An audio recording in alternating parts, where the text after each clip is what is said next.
It started out when I became the executive director of Spectrum. I knew we needed to create space for Two-Spirit people. So when I got enough funding, we started in October, and hoping to build a community where all people, no matter their gender, within the Indigenous community felt loved and welcomed. You know, I didn't really know about two-spirited people until after I came out of the residential school. The ones that I did meet, like, I mean, they were amazing people. Most of them are like the happiest people that I know because they've accepted who they are.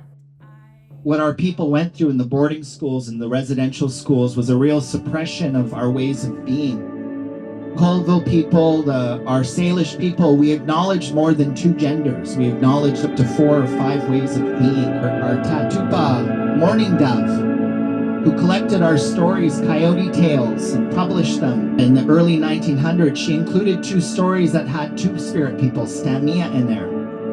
But the white publishers looked at those and they didn't have any understanding, and so they took them out. And so there was a lot of erasure of our ways of being, but they didn't disappear. To be learning these things means so much to me and to my family.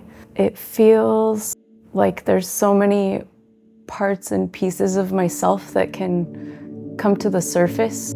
It has been very grounding to have something to give direction, and for the last several months this space and this community has given us direction in the way I want to live. That it feels like it's kind of a pace setter and like sets a tone for the ways we live our weeks, and I would say that this group definitely has. I've been crafting more, I've been making more, and I'm grateful for that. I have learned through the strength and bravery of my children, and in knowing how I can fight for space for us so that we can exist as we were always intended to, finding our joy, finding our love for each other and with each other, and working together to build the community that we deserve. This is a Two-Spirit powwow, so we must recognize and honor all the Two-Spirits that are out there.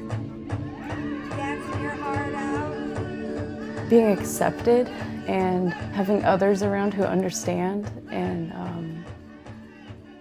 it's giving me so much hope, honestly. I would be at such a loss if it weren't for this group right now. Yeah. Because the state of the world for trans people and anti-trans legislation and all those things getting passed, like in the government in the last 3 months, it's like I know that coming into these spaces and being like, this is a place where we're gonna celebrate ourselves and each other has been priceless. It's so cool that it's a Two-Spirit powwow in Spokane at the falls, because there's been Two-Spirit celebrations before, and this is what we're going to be celebrating. So I'm excited to bring it back to Spokane. When I see a two-spirited person, it fills my heart in a special way because I don't identify them as that. To me, that's a granddaughter. That's a grandson. That's a child of the Creator, and it's my job as a grandmother, as a mother, to love the children and to give them that support and tell them it's okay to be who you are. Really, it is. Don't be afraid, because there are grandmothers and mothers that love you and care for you because of who you are. When I'm beading, it's a chance to get to put down our history. That's like getting to document Two-Spirit love. We've gotten to be in community where we're wearing wing dresses and we're doing women's roles. Women's roles, and we only get to continue that with people like our group, our Two-Spirit collective, who also want us to continue to reclaim these roles. As you consider and explore your identity, just know this has always been there, and all you're doing is revealing it. The number where you call 988 and extension 4, that was designed specifically for Indigenous people who are in crisis and who are in need of that kind of support. I'm really grateful for that. I have used a helpline before, and it's not an easy thing to do. It's not even easy to say that out loud. And that's not something that we should feel ashamed of. I think we should use these things that are designed to help us survive.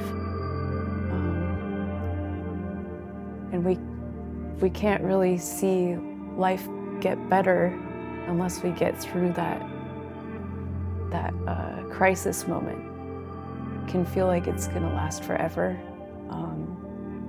And we really need someone to tell us at certain moments it's not going to last forever. Because sometimes you just don't have that by yourself in your mind, and you need to hear it from another human being. So I really encourage people to use those crisis lines as needed. I've used them before. Please use them.